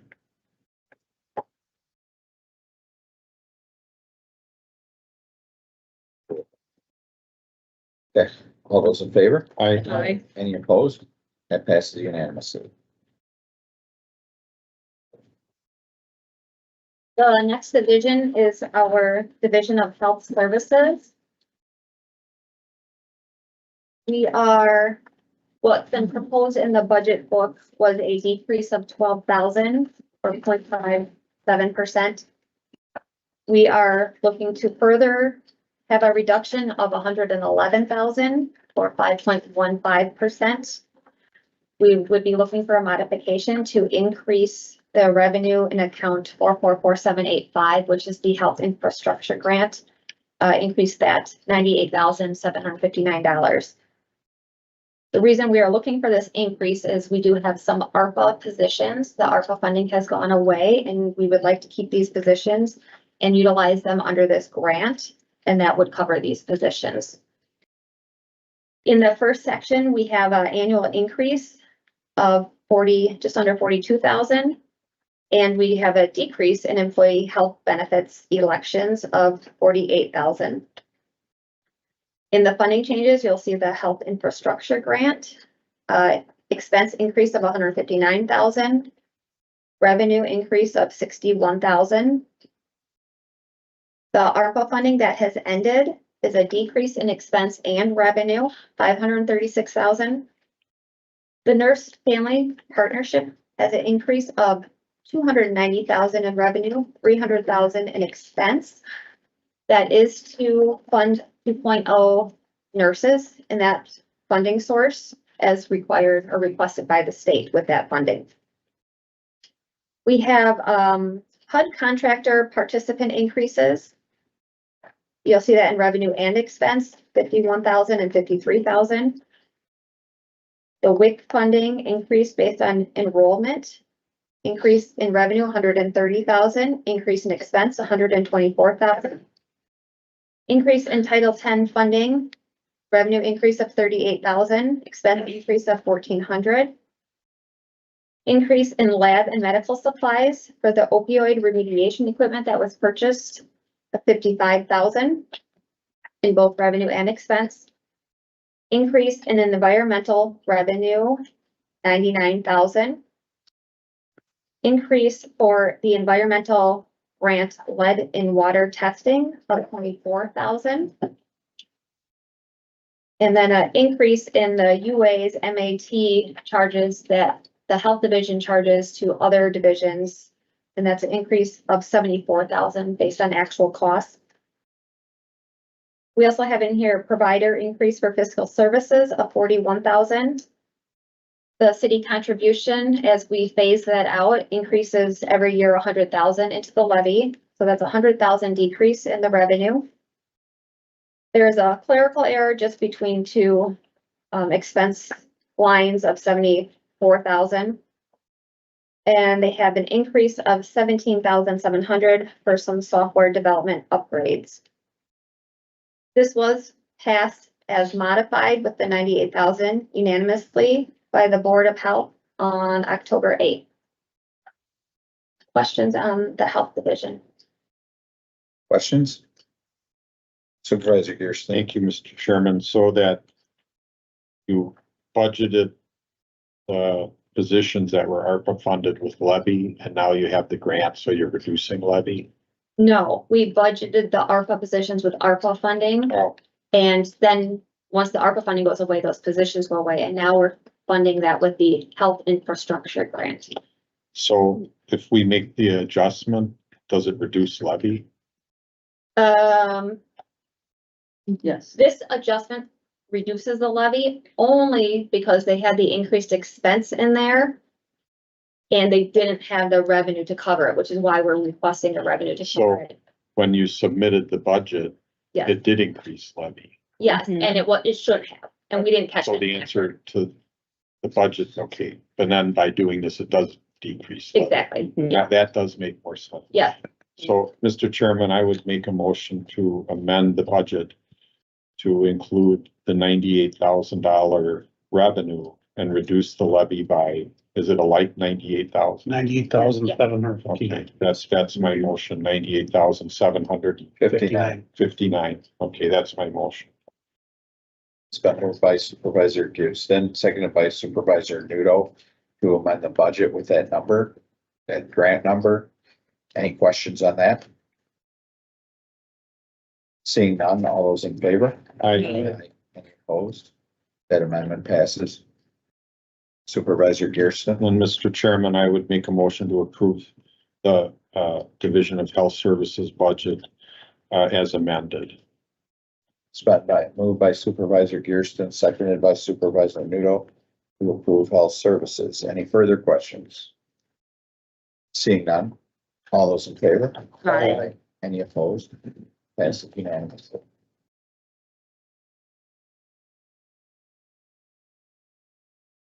right, the next division is the Division of Aging and Disability Services. As I'm sure you guys are aware, we did split off behavioral health services from aging and disability in 2024. For comparison, for the ease of comparison, we split them as if 2024 was split in total. We were actually really did split it effective August 1st.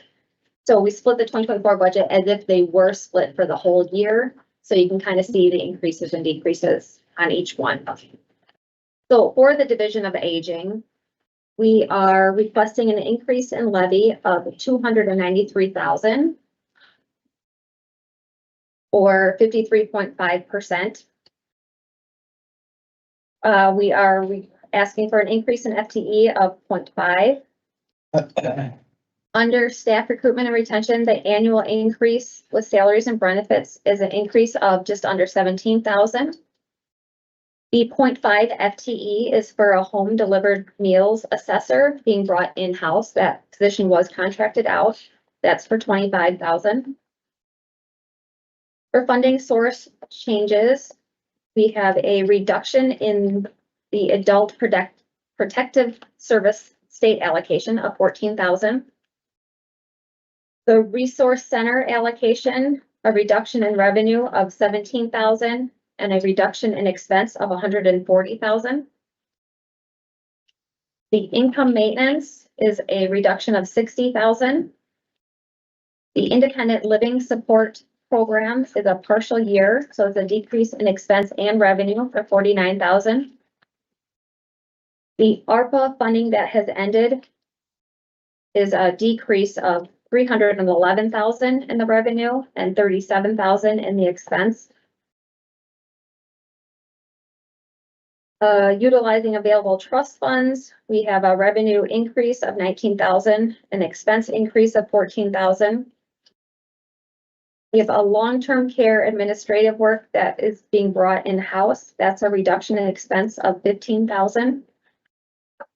The elderly and benefit specialist program, we did RFP that and we have savings of 54,000. We do have an increase for health insurance for a contractor for 24,000. The mobility manager, we are looking to increase a 1.0.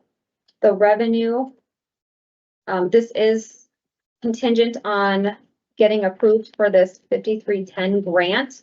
If the grant we have applied for, if it does not come through, we will not have that position. There is a match, that is the levy portion of the 20,000. The city of Kenosha is no longer contributing funds for the mobility manager. That's a reduction in revenue of 30,000. We have the behavioral health divisional split items in there, a decrease in levy of 74,000. We are budgeting our trust balances. So we have an increase in revenue of 396,000, increase of expense 445,000.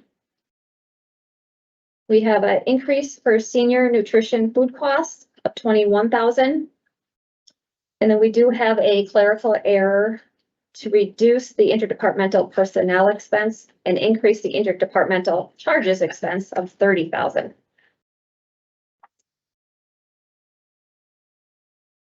This budget was approved unanimously by the Commission of Aging and Disability Services. Any questions? Any questions? Supervisor Geertzman. Thank you, Mr. Chairman.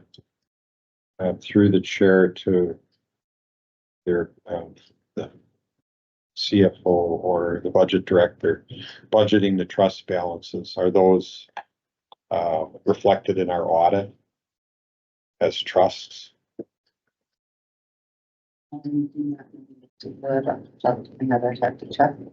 Yeah. 2,500 possibly. Would you know? I am not sure offhand. Right. Good question.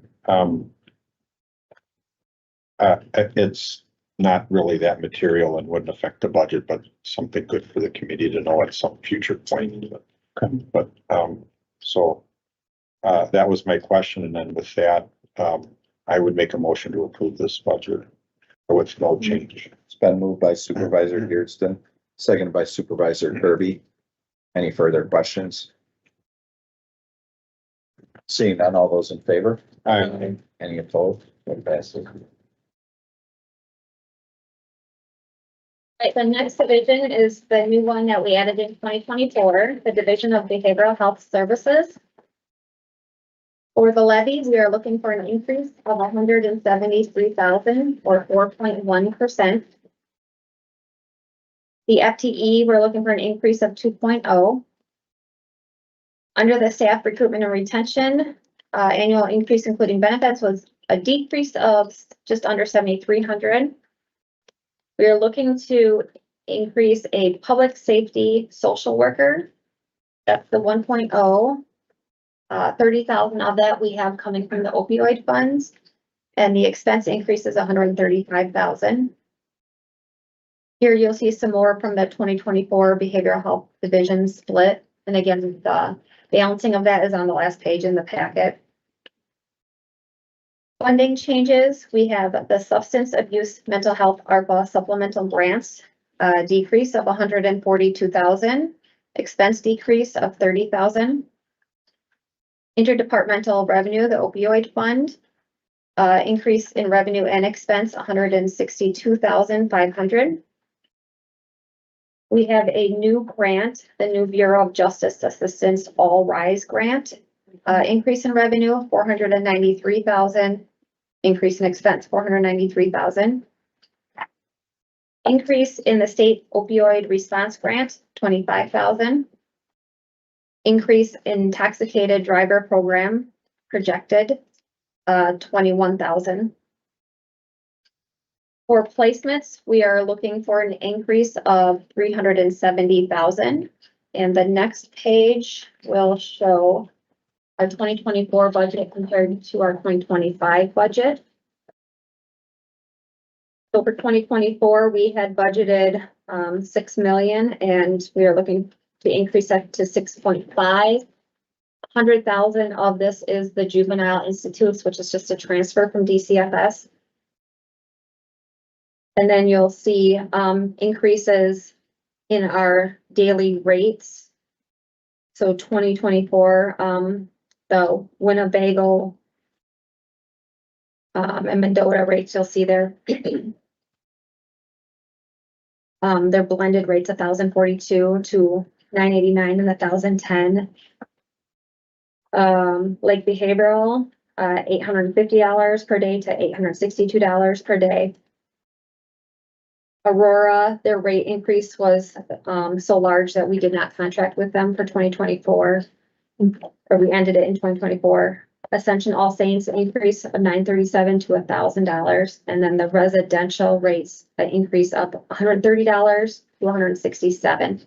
These are based on our average rate on what we're paying. They're all different depending on the placement.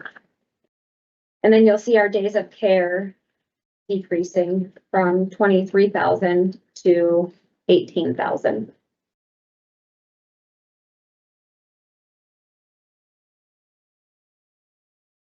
Questions on the placements graph? The next section then, back to the previous page. We have reduced, taken out the DA diversionary program. We are still offering those services, but we are including it in the Comprehensive Community Services Program, which is 100% funded. The state covers the match on the federal portion. We are removing the behavioral health clinic funding of $304,000. And we are reducing the behavioral health resource center, just under $64,000. We have some clerical errors in here as well, reducing interdepartmental personnel expense, increasing interdepartmental expense, and reducing the federal interdepartmental revenue, but increasing interdepartmental charge expense. And then in the opioid settlement, Fund 210, we have an increase in what we are budgeting for the opioid abatement, an increase of 100,000.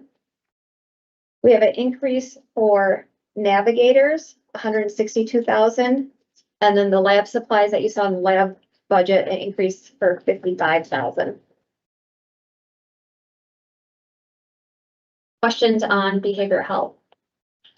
Any questions on behavioral health? Supervisor Franco. Thank you. Just out of curiosity, again, how would you define clerical error? I didn't ask that during the. I always it was a misspelled word. How do you it was a mistake. It got budgeted in the wrong section. So, and as you can tell from the titles, interdepartmental personnel, interdepartmental expense, it was, happened sometimes.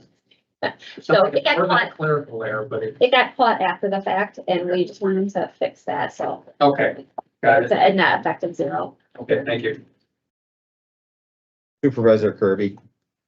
So the public safety social worker, so that is coming entirely out of the Division of Behavioral Health Services budget. Is a portion of that being charged back to the sheriff's department, or okay? No. So they'll still be within. Yes. The DA. Okay. Yep. That's my only question. Thank you. Okay. Supervisor Deerston. Mr. Chairman, I would, make a motion to approve the Division of Behavioral Health Services budget as proposed by the county. Moved by Supervisor Deerston, seconded by Supervisor Nudo. Any further questions? Seeing none, all those in favor? Aye. Any opposed? That passes unanimously. That would be it for human services. Okay, before you go, I want to just go back to Brookside. This doesn't impact any votes or anything, but I do have a question that I thought of. It's a little harder for me to go from book to book. So I thought of this a couple pages later, and I just wanted to wait till the end.